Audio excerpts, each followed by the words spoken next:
L'article 1er de la Charte de l'environnement, qui est adossé à la Constitution, nous dit que chacun a le droit de vivre dans un environnement équilibré et respectueux de la santé.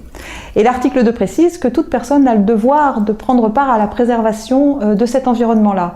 Et ça, c'est vraiment une des actions, un des domaines sur lesquels les écologistes sont partie prenante.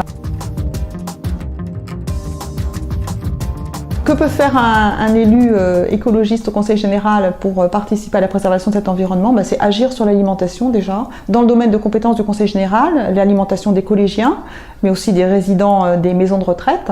Donc promouvoir l'agriculture biologique et l'agriculture de qualité dans les repas de toutes ces personnes-là. Et cette alimentation biologique, il faut qu'elle vienne d'exploitation locale, hein, donc de façon à ce qu'en même temps ça puisse promouvoir des emplois verts sur le territoire non délocalisables.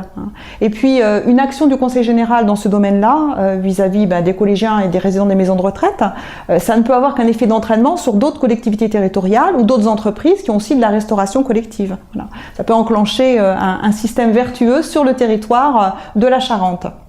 Cette promotion de l'agriculture biologique, hein, cette aide que peut faire le Conseil général pour que des agriculteurs se convertissent au bio, c'est vraiment important d'abord pour les agriculteurs qui sont quand même les premières victimes. On le voit dans la presse locale avec toutes les affaires qu'il y a eu d'agriculteurs malades, hein, des produits qu'ils déversent sur leur champ. Donc vraiment l'utilisation intensive de produits phytosanitaires, ça rend malade, et ça rend malade d'abord ceux qui les utilisent. Donc c'est vraiment quelque chose qui est important pour le Conseil général de promouvoir. Quant à l'élevage intensif des animaux, l'élevage industriel des animaux, il est à l'origine de 61% des maladies infectieuses dans le monde. Donc c'est vraiment important de promouvoir une autre agriculture et un autre rapport aux animaux. Il y a un autre domaine dans lequel des élus écologistes au Conseil général peuvent agir, c'est justement sur l'entretien et le mode d'entretien de tous les espaces verts, de tous les espaces naturels, des bords de route, des bords de rivières, et donc supprimer l'utilisation de tous ces produits phytosanitaires.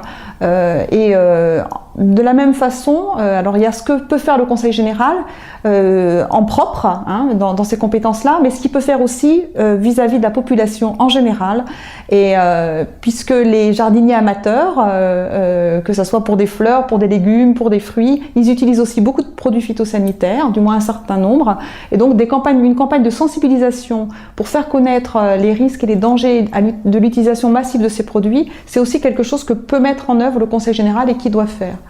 Alors je voudrais juste rappeler une phrase de Gilles Clément, qui est à la fois un paysagiste, un jardinier, puis un philosophe et un ingénieur agronome, et qui prône donc un autre rapport justement à la terre et aux plantes, et qui dit qu'il faut faire le moins possible contre et le plus possible avec.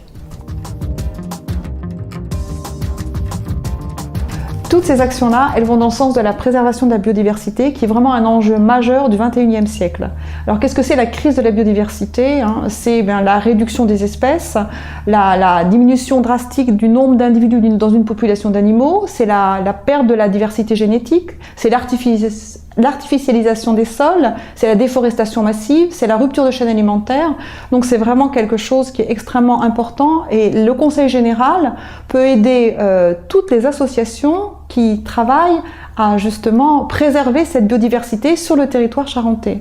Alors en plus en Charente, on a vraiment une richesse de biodiversité à préserver, et le canton d'Angoulême-Est sur lequel je me présente, c'est vraiment un canton qui est très intéressant parce que c'est un canton urbain, mais qu'en même temps il est très riche d'espaces naturels importants et qu'il faut vraiment préserver.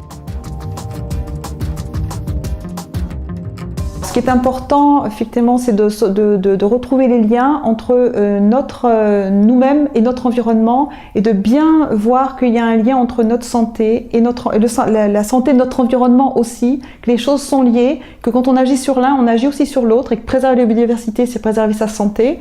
Et donc voilà, ces choses-là, elles sont liées, et à nous de retrouver le sens de ces liens-là.